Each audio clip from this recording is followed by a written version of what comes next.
warahmatullahi wabarakatuh. Semangat pagi anak-anakku semua. Bagaimana kabar kalian di rumah? Alhamdulillah, luar biasa semangat.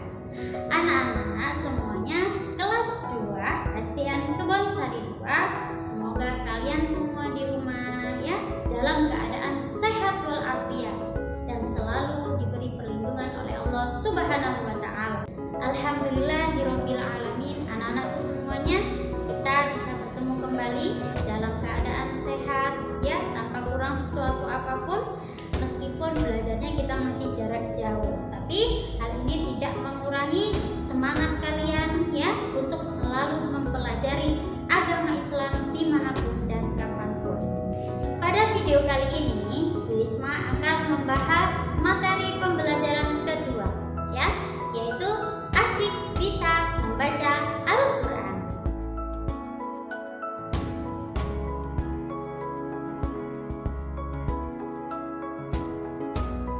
Surat yang akan kita pelajari pada pembelajaran kedua yaitu surat An-Nas. Kita tahu bahwasanya Al-Quran itu merupakan kitab suci umat Islam yang mana diturunkan kepada beliau Nabi kita Muhammad Sallallahu Alaihi Wasallam. Al-Quran merupakan petunjuk bagi umat manusia. Al-Quran itu merupakan pedoman bagi umat manusia. Di dalamnya terdapat berbagai petunjuk yang dapat kita pakai untuk bekal hidup di dunia dan di akhirat. Surat An-Nas merupakan penutup dalam Al-Quran. Dalam urutan surat-surat dalam Al-Quran, surat An-Nas ini jatuh pada urutan ke-114. Jadi jumlah surat yang ada dalam Al-Quran itu ada 114 surat. Surat An-Nas berjumlah 6 ayat. Surat ini artinya manusia, diturunkan di kota Mekah. Surat yang diturunkan di kota Mekah berarti termasuk surat yang berbangsa Makki.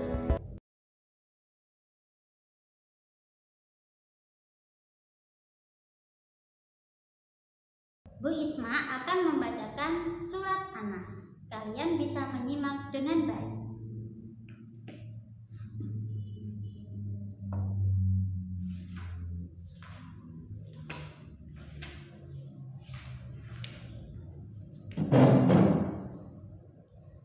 A'udzu billahi minasy syaithanir rajim. Bismillahirrahmanirrahim.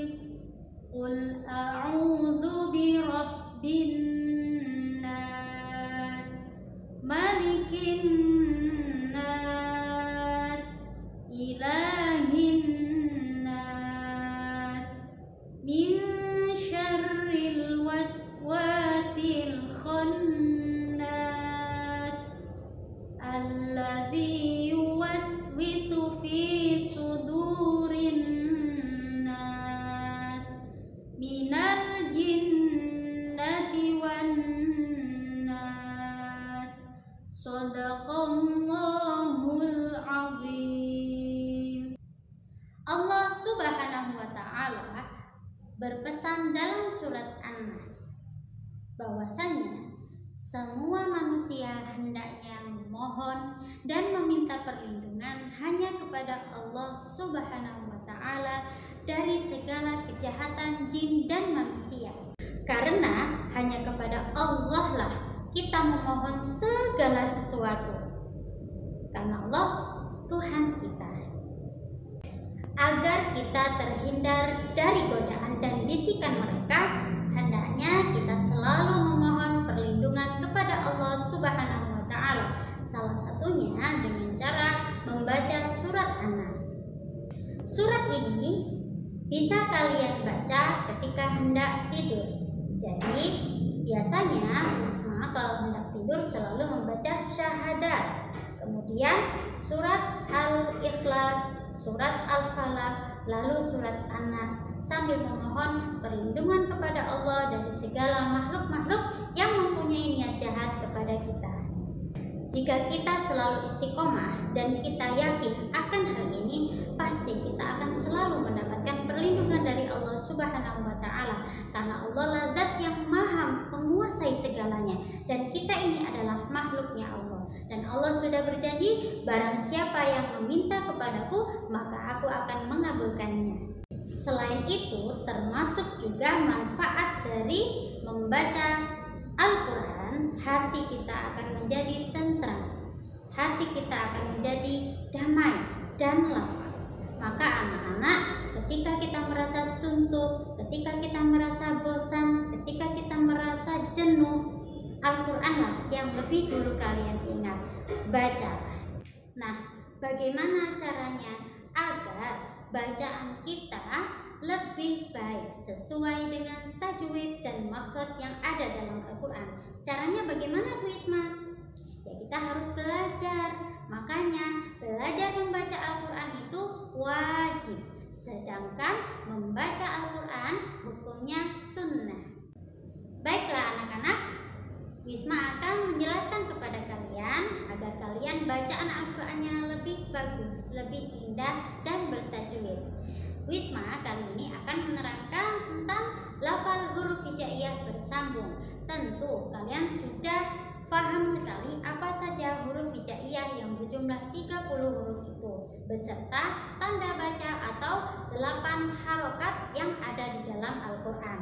Wisma akan mulai menjelaskan satu persatu cara membacanya. Huruf hijaiyah dan tanda baca atau harokat dalam Al-Quran.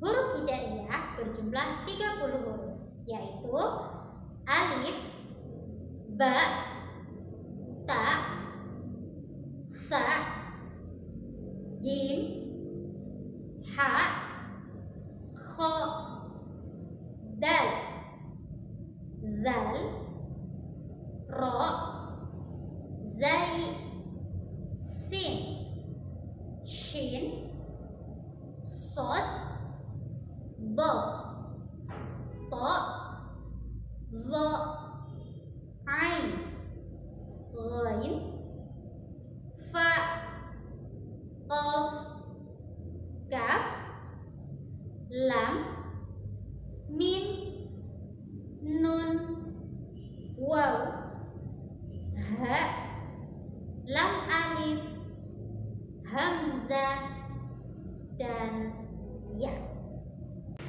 Sedangkan tanda baca atau harokat berjumlah 8. Yang pertama fathah, bunyinya a. Yang kedua kasroh, bunyinya i. Yang ketiga dhammah, bunyinya u. Yang keempat fathatain, bunyinya an. Yang kelima kasrotain, bunyinya in. Yang keenam dhammatain, bunyinya un. Yang ketujuh tasdid. Yang kedelapan sukun. Coba kalian perhatikan lafal huruf bersambung yang ada di samping. Huruf-huruf ini terdiri dari huruf lam, ain, dan nun yang diberi tanda baca atau harokat. Lam, fathah, ain, kasroh, nun, dhammah, sehingga dibaca la'inu. Membacanya tidak diseret ya, bukan la'inu, tidak, karena huruf ini, kalimat ini ya, maksudnya kata ini ya, kata ini pendek semua. Jadi membacanya bukan la'inu tapi la'inu. Selanjutnya kata yang kedua. Perhatikan kata di samping. Kata ini terdiri dari 4 huruf hijaiyah, yaitu kaf, fathah, lam, kasroh, mim, fathah, ta, dhammatain, sehingga dibaca kalimatun, tidak lagi diseret. Perhatikan ya, garisnya tidak bacanya bukan kalimatun. Nah, bacaan yang seperti itu salah. Anak-anak, untuk materi lafal huruf hijaiyah bersambung ini, Bu Isma yakin kalian sudah sangat mengerti dan memahami, karena kalian di rumah sudah diajari oleh ayah dan bunda atau oleh ustadz-ustadzah yang mengajari kalian di TPQ atau di musola-musola tempat kalian mengaji, sehingga kalian tidak akan asing dengan bacaan-bacaan yang Bu Isma terangkan tadi.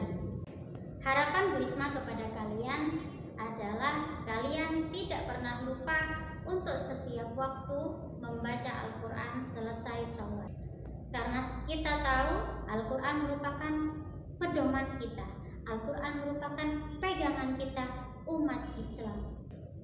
Semoga Al-Quran selalu menjadi teman hidup kita di dunia maupun di akhirat. Demikian anak-anak yang bisa Bu Isma sampaikan. Terima kasih. Tetap semangat belajar, tetap membaca Al-Quran. Wassalamualaikum warahmatullahi wabarakatuh.